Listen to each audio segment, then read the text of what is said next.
iPhone 6 look familiar? Apple's 2014 redesign and the first iPhone to feature a larger 4.7-inch display. With this newer, more sleek design that was carried over with slight tweaks to the iPhone 7, does the iPhone 6 earn your money in 2017 as a lower price option? Let's find out in this Should I Buy an iPhone 6 in 2017 video. Let's go.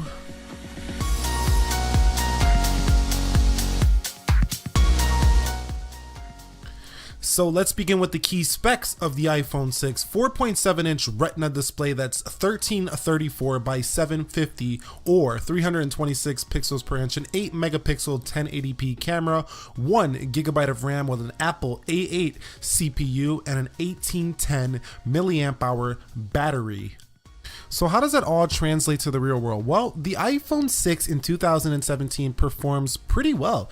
I wouldn't say it's blazing fast, but it's definitely faster than a lot of budget Android phones in the same price point. Now, you do get Apple's iOS 10.2.1, and you could run all of the latest applications here. And using this in an iPhone 7, for example, you're not going to notice too much of a difference in day-to-day life. So respectable performance in 2017.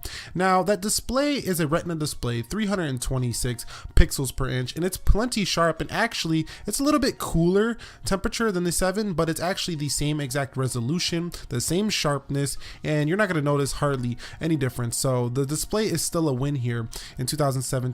Now, build quality with this 6000 series aluminum has received a lot of flack in the past for its bend gate, and it's just its durability issues. And I find the iPhone 6 not to feel quite as durable as the newer iPhones, and it doesn't even feel quite as durable as the iPhone 5S. There's a little gap between the display and the body, and it doesn't feel nothing like the 7000 series aluminum on the 6S Plus. So build quality, I'm going to give it an 8 out of 10. It's pretty strong overall. It's respectable, but it's not, you know, amazing build quality on the 6, and that's where they really improved on the 6S and the 7. So build quality is decent on the iPhone 6. Now, price is one area where the iPhone 6 is a bargain right now. You can find most of these under $300, and you can find a lot of SEs at the same price, but if you want a larger iPhone at an affordable price point, the iPhone 6 has came way down in the price point. Now, the iPhone 6's battery life is hit or miss in my experience. Using the iPhone 6, you're going to notice that you will get through a day if you're a light user.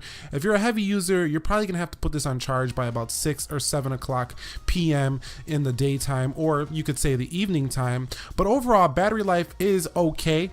If you use it heavily, like camera, video, and things like that, be having a charger around you. It's only an 1810 milliamp hour, and camera is going to be the real drainer here for the battery life on the iPhone 6, as well as GPS and location.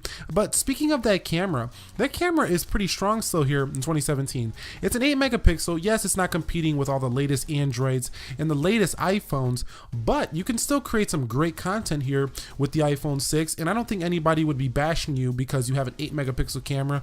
Nobody would even notice a difference, and it does shoot in at 1080p at 60 FPS, which was new to the iPhone 6, and that's pretty smooth video. That means that you're gonna have very smooth frame rates when watching someone's content who shot on an iPhone 6. Just make sure you get your lighting right, and you also have 240 FPS slow-mo, so great slow-mo here on the iPhone 6. Now, in terms of that camera, you can also shoot with that volume button up on the top side or the left side of the device, so that's pretty cool stuff. But let's take a look at these samples here now.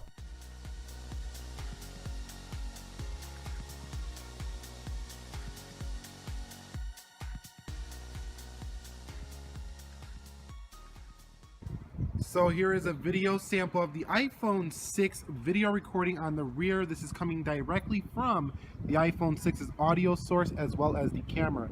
You see, it came out of focus when you get close due to its aperture, but it did come back into focus here.